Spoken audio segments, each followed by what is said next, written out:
అధ్యక్ష, గడిచిన 2 ఏళ్లుగా ప్రతిపక్ష నాయకుడు సభకు రావడం లేదు.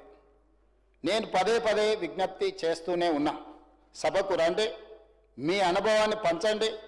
గతంలో ఏ విధంగా అయితే మొట్టమొదటి ప్రతిపక్ష నాయకుడిగా జానారెడ్డి గారు, రెండవ ప్రతిపక్ష నాయకుడిగా బట్టి విక్రమార్క గారు పోషించిన పాత్రను మీరు పోషించండి.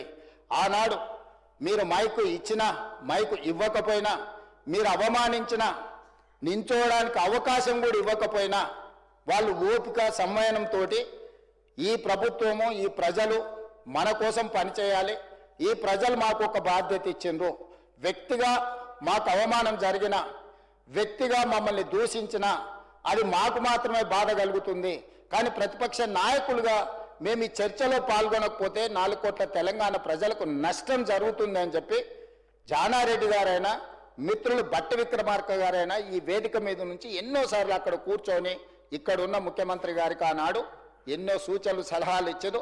అవమానాన్ని దిగమింగుకొని బట్టి విక్రమార్క గారిని కొన్నిసార్లు కంటతడి పెట్టే సంఘటనలు జరిగినా కూడా పంటి బిగువన బాధను భరించి ప్రతిపక్ష నాయకుడిగా తన బాధ్యతను నెరవేర్చండి. అధ్యక్ష, మనమందరం చూసినాం. నేను సభలో 2014 నుంచి 2015 వరకు చూసిన, సభ బయట ఉండి 2018 నుంచి 2023 వరకు సభలో జరిగిన సంఘటనలకు సజీవ సాక్షిని. అధ్యక్ష, ఎప్పటికప్పుడు ఈ సభలో జరుగుతున్న చర్చలు కానీ, ఈ సభలో జరుగుతున్న ప్రక్రియ ఏమున్నదో నిశితంగా గమనిస్తూనే వచ్చిన. అధ్యక్ష, అందుకే ఈరోజు 40 సంవత్సరాల సుదీర్ఘమైన అనుభవం ఉన్న చంద్రశేఖరరావు గారు ప్రధాన ప్రతిపక్ష నాయకుడిగా, మళ్ళీ చెప్తున్నాను అధ్యక్ష, వారు ఎమ్మెల్యేగా, రాష్ట్ర మంత్రిగా, ఎంపీగా, కేంద్ర మంత్రిగా, తెలంగాణ ఉద్యమకారుడిని అని వారే చెప్పుకుంటుంటారు, తెలంగాణ సాధించిన వ్యక్తిగా వారే చెప్పుకుంటుంటారు, వచ్చిన తెలంగాణకు 2 సార్లు ముఖ్యమంత్రిగా పనిచేసిన అపారమైన అనుభవం ఉన్నది అని వారే చెప్పుకుంటుంటారు. నేను కూడా వారి అనుభవాల నుంచి ఏమైనా సూచన సలహా వస్తే, రాజకీయాలలో విలువలు పెంచాలి, హుందాగా వ్యవహరించాలని ఒక నిర్ణయానికి వచ్చి వారిని సూచనలు ఇవ్వండి. మీరెక్కడో బహిరంగ సభలు పెట్టి బహిరంగ సభలలో సంభాషించుకోవడం కాదు, సభకే వచ్చి మాకు సూచన చేయండి. ఈ ప్రభుత్వం మీ సూచనల్ని తప్పకుండా పరిగణలోకి తీసుకుంటుంది, అందులో విలువైన సూచన ఉంటే వాటిని తప్పకుండా అమలు చేస్తామని చెప్పి ఆహ్వానించి సభను, సమావేశాలను మనం ఏర్పాటు చేసుకోవడం జరిగింది. అధ్యక్ష, ఈ సమావేశంలో ఈరోజు కృష్ణా జలాలపై చర్చ మేము అడిగింది కాదు.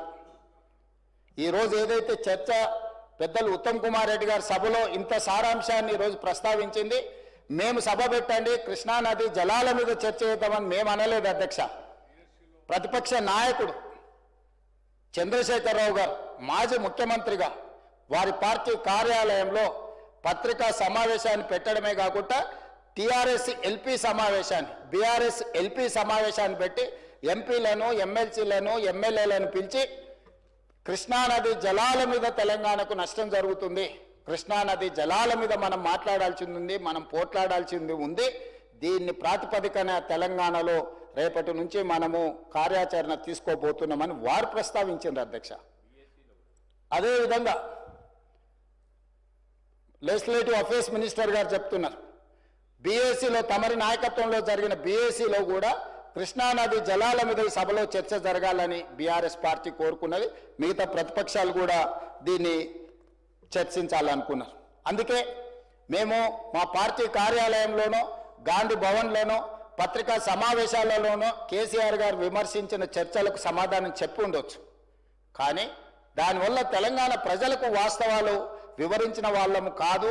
ప్రజలకు ఒకవైపు ఎవరి మాటలు వాళ్ళు మాట్లాడితే ప్రజలకు పెద్దగా గందరగోళం వచ్చే పరిస్థితి ఉంటుంది. కాబట్టి సభలో ముఖాముఖి చర్చ చేయడం ద్వారా ఈ సమస్యను పరిష్కరిద్దామని సమావేశం పెడితే ఈరోజు సభకు రాలేదు. అధ్యక్ష, సభకు రాకపోవడానికి కూనంనేని సాంబశివరావు గారు చెప్పారు, కారణమే లేదు. అధ్యక్ష, ఈ జరిగిన చర్చల్ని, ఈసారి సమావేశంలో జరిగిన చర్చల్ని మీరు నిజ నిర్ధారణ కమిటీకి ఇవ్వండి.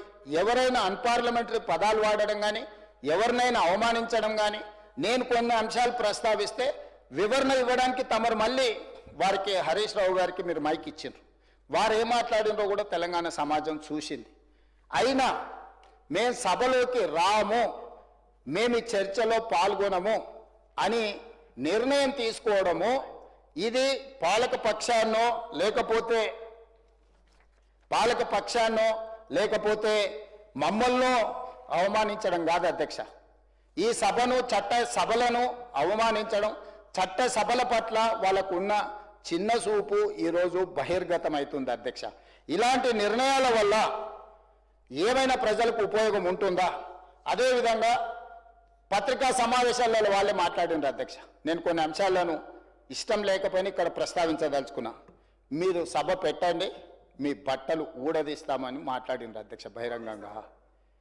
ఆ తర్వాత చంద్రశేఖరరావు గారు మీ తోలు తీస్తామని కూడా మాట్లాడడం జరిగింది అధ్యక్ష. అందుకే నేను అడుగుతున్నా అధ్యక్ష, బట్టలు ఊడదీసేవాళ్ళు, తోలు తీసేవాళ్ళు చర్చలో పాల్గొంటే తెలంగాణ ప్రజలు నిర్ణయించుకునేవాళ్ళు. ఎవరు బట్టలని తెలంగాణ ప్రజలు ఊడదీస్తారో, ఎవరు తోలు ఎవరు తీస్తారో 4 కోట్ల తెలంగాణ ప్రజలు ఈరోజు వాస్తవ పరిస్థితులను ఈరోజు చర్చకు జరిగేది ఉండేది అధ్యక్ష. అందుకే నేను ఒకే మాట చెప్పదలుచుకున్నా అధ్యక్ష. ఈరోజు ఈ చర్చల సారాంశం వారు వచ్చినా రాకపోయినా, వారి చర్చలో పాల్గొనకపోయినా తెలంగాణ సమాజానికి భవిష్యత్ తరాలకు కొన్ని వివరాలను అందించాల్సిన బాధ్యత ఈ సభ మీద ఉన్నది అధ్యక్ష. సభా నాయకుడిగా గ్రామీణ ప్రాంతాల నుంచి వచ్చిన నేను నదీ జలాలకు సంబంధించి, అదేవిధంగా నదీ జలాల కేటాయింపులకు సంబంధించి ఏ రకమైన విధి విధానాలు, పరిపాలన నిర్ణయాలు, నియమాలు ఉంటాయో కూడా ఈరోజు నేను ప్రస్తావించదలుచుకున్నా అధ్యక్ష.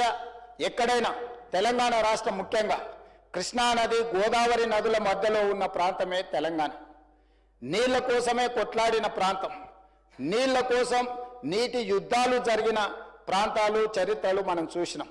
ఆనాడు రామ్జీ గోండ్ కానీ, కొమరం భీముడు కానీ జల్ జమీన్ జంగల్ అని ఒక నినాదాన్ని తీసుకొని నీళ్ల కోసం, భూమి కోసం పోరాటాలు జరిగిన చరిత్ర మనం చూసినాం అధ్యక్ష.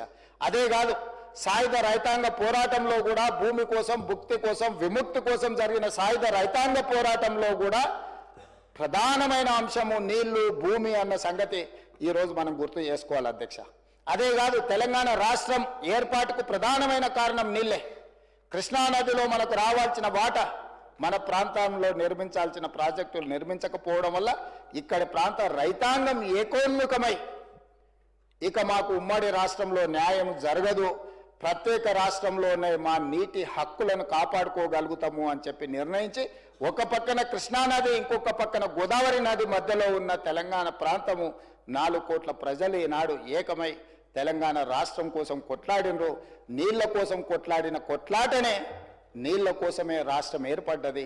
ఆ నీళ్ల కోసం ఏర్పడ్డ రాష్ట్రానికి మొట్టమొదటి ముఖ్యమంత్రిగా చంద్రశేఖరరావు గారు ముఖ్యమంత్రి బాధ్యత తీసుకున్నారు అధ్యక్ష.